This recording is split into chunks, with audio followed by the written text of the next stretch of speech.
Hello friends, welcome to my TET class. Friends, आज हम देखेंगे मैथ और मैथ में देखने वाले हैं आंकड़ों का प्रस्तुतिकरण एवं निरूपण। प्रस्तुतिकरण में क्या था हमने देख लिया था और भी हम जो देख रहे हैं वो निरूपण। निरूपण यानी कि प्रदर्शन, जहां से हमने सारणियन कंप्लीट कर लिया था। और आज हम देखेंगे दंड आरेख और पाई चार्ट, यानी कि लगभग 3 हमारे आज खत्म हो जाएंगे। अगली वीडियो होगी आपकी लाइन ग्राफ और पिक्टोग्राफ पे। तो आइए स्टार्ट करते हैं, अपनी वीडियो देखते हैं। देखेंगे हम दंड आरेख और पाई चार्ट।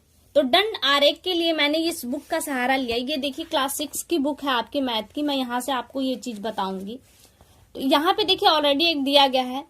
ये दिया है रश्मि की दुकान पर बेचे गए बिजली के पंखों का ये दंड आरेख है। दंड है, दंड मिस होता है, इसे डंडे के रूप में हम दिखाते हैं। ठीक है, इसे आयत चित्र भी कहते हैं क्योंकि जो एक डंडा है ना वो आयत के जैसा है, इसलिए इसे आयत चित्र या दंड आरेख भी हम लोग कहते हैं। क्या दिया है एक बार इसे समझ लेते हैं। देखिए जनवरी, फरवरी, मार्च, अप्रैल, मई महीनों का आपको आंकड़ा दिया गया है। ये बताया जा रहा है कि जनवरी महीने में कुल कितने पंखे बिके हैं। तो आप यहाँ पे पढ़ेंगे कैसे। ये जो आप देख रहे हैं लास्ट लाइन, ये देखिए किसके बराबर है, ये 15 पे आ रहा है। इसका मतलब जनवरी में कितने पंखे बिके हैं, 15। वहीं फरवरी पे हम चले जाए तो फरवरी का जो लास्ट लाइन है वो कहाँ जा रहा है, 20 पर। तो कितने पंखे बिके हैं फरवरी में, 20। मार्च में वहीं चले आए तो इसका जो लास्ट पॉइंट है वो देखिए किस ग्राफ की तरफ जा रहा है, किस पॉइंट की तरफ, 25 की तरफ। यानी कि मार्च में आपके कितने पंखे बिके हैं, 25 पंखे बिके हैं। इसी तरह से अप्रैल में, मई में कितने पंखे बिके हैं, 65 पंखे बिके, क्योंकि किस पे जा रहा है, 65 पे। प्रश्न कैसे होगा, यहाँ पे आंसर डायरेक्ट दिया है। प्रश्न बनेगा कि जनवरी माह में सबसे कम, यानी कि किस महीने में सबसे कम पंखे बिके हैं, तो जनवरी में बिके हैं। सबसे अधिक पंखे किस महीने में बिके हैं, तो आपके मई में बिके हैं। टोटल कितने पंखे बिके हैं, तो आप इन्हें ऐड कर देंगे, सभी का निकाल के ऐड कर देंगे तो आपको मिल जाएगा। तो ये सिंपली प्रश्न है जो आप निकाल लेंगे। लेकिन थोड़ा सा एक टेढ़ा सा प्रश्न, उसे देख लेते हैं। आपसे पूछा जाए कि कुल बिके हुए पंखों का जनवरी में और मई माह में क्या अनुपात है। तो यहाँ से अनुपात आपको बताना है। तो आप यहाँ पे देख लीजिए पहले जनवरी अनुपात क्या हो जाएगा आपका मई। जनवरी में कितने पंखे हैं, 15 पंखे, तो हमने यहाँ पे 15 ले लिया। और मई में कितने पंखों को दिखा रहा है, ये आपके 65 पंखों को, तो यहाँ पे हमने ले लिया 65। अब हम, यही आपका अनुपात है। अगर इस अनुपात को आप छोटा कर सकते हैं तो इसे छोटे रूप में लिखेंगे। जैसे अगर हम 5 से काटे तो ये कट जाएगा, तो 5 3 15, और इसे भी 5 से काटे तो कटेगा, तो 5 1 कम 5 और 5 3 15, ये इनका बने। अब ये छोटा नहीं होगा, इसलिए यही इनका अनुपात है। जनवरी में बिकने वाले पंखे और मई महीने में बिकने वाले पंखों का अनुपात है 3:13। इसी तरह का ये प्रश्न बनेंगे। ठीक, तो अब देखिए यहाँ से हमने दंड आरेख या आयत चित्र कंप्लीट कर लेते हैं। अब आगे देख लेते हैं। आगे हमने देखिए दंड आरेख कंप्लीट कर लिया है और भी हम देखेंगे पाई चार्ट। पाई चार्ट क्या होता है, एक सर्किल होता है, उस सर्किल के माध्यम से जो अभी आपने पीछे पंखों का आंकड़ा देखा ना, उसे इस रूप में भी दिखा सकते हैं। तो यहाँ पे टोटल लेकर चलते हैं। जैसे कहा जा रहा है कि राम की आय 72,000 रुपए प्रति माह है, प्रति माह। तो वो उस 72,000 रुपए का किस तरह से उपयोग करता है या कहाँ कहाँ पे कितना खर्च दिया है, उसका ये आंकड़ा दिया होता है। और यहीं से आपके प्रश्न बनते हैं। प्रश्न बनेंगे कैसे, जैसे आपको कोड दिया है, यहाँ पे देख रहे हैं ना, कोड दिया है, कोड देगा, कोड से वैल्यू पूछा जाएगा। वैल्यू यानी कि कोड बराबर कितने पैसे आपके आ रहे हैं, या फिर यहाँ पे आपको पैसे दिए होंगे और आपको कोड पूछा जाएगा।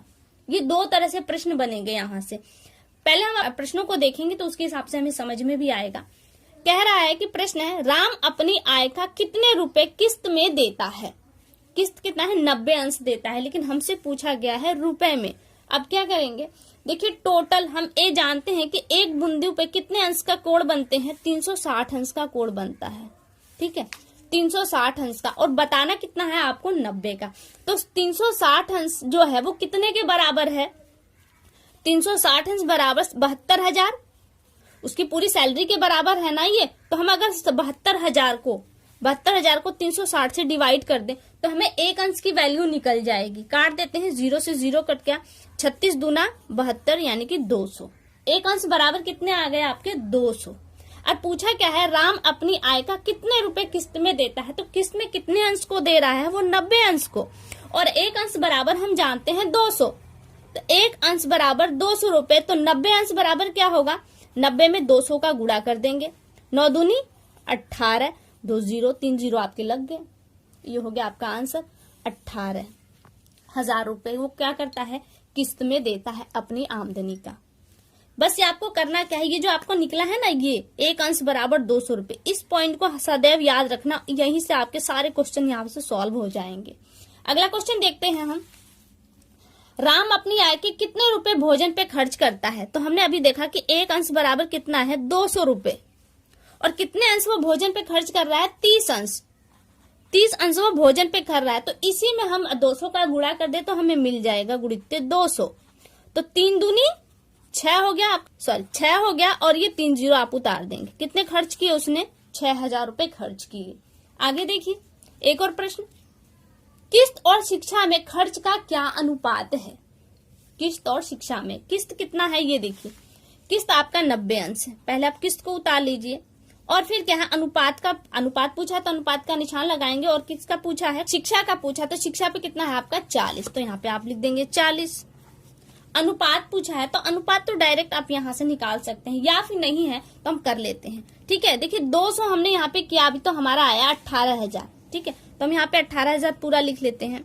18,000 संबंधी क्या है यहाँ पे 40, तो एक अंश बराबर 200 है, तो इसमें 2 का गुणा कर देंगे तो कितना आएगा, 4 दूनी 8, और बाकी आपके 3 जीरो लग जाएंगे। यानी कि कितना खर्च कर रहा है वो शिक्षा पर, 8,000 रुपए शिक्षा पर खर्च कर रहा है। तो इस हिसाब से उसका अनुपात देखें तो 0 से 0 देखिए आपके कट गए, तीनों 0 से। अब बचा यहाँ 18, यहाँ बचा आपका 8। अब क्या करेंगे, 2 से काट देंगे, 2 चौके और 2 9 18। अब ये इससे छोटा नहीं होगा, इसलिए शिक्षा किस्त का और शिक्षा का यही अनुपात हो जाएगा आपका। अब यहां से देखिए हमने अंश को समझ लिया, लेकिन प्रश्न एक दूसरा भी आता है, जैसे हम इसी को एक बार दूसरे तरीके से समझ लेते हैं। यहाँ पे राम की आय है जो पे हमने इस रूप में लिखी, जो कि हमने अभी निकाला था, तो किस्त हमारा 18,000 आता, हमने 18,000 लिया है।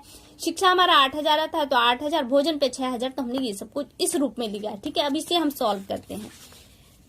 प्रश्न क्या है, किस्त पर किए गए व्यय के अनुरूप क्षेत्र का केंद्रीय कोण क्या है?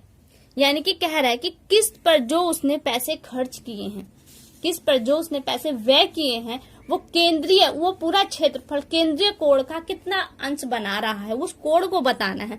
और यहाँ पे आपसे दिया क्या गया है, 18,000 रुपए। अब कैसे निकालेंगे, तो जो चीज आपसे पूछा, यहाँ पे एक सूत्र लगेगा कोण। कोण पूछा गया तो कोण बराबर आपका आ जाए खर्च इंटू 360, क्योंकि एक बिंदु पर कितने अंश का कोण बनता है, 360 अंश का, और टोटल नीचे कितना जो आय होती है, कुल आय, यहाँ पे लिख देंगे कुल आय।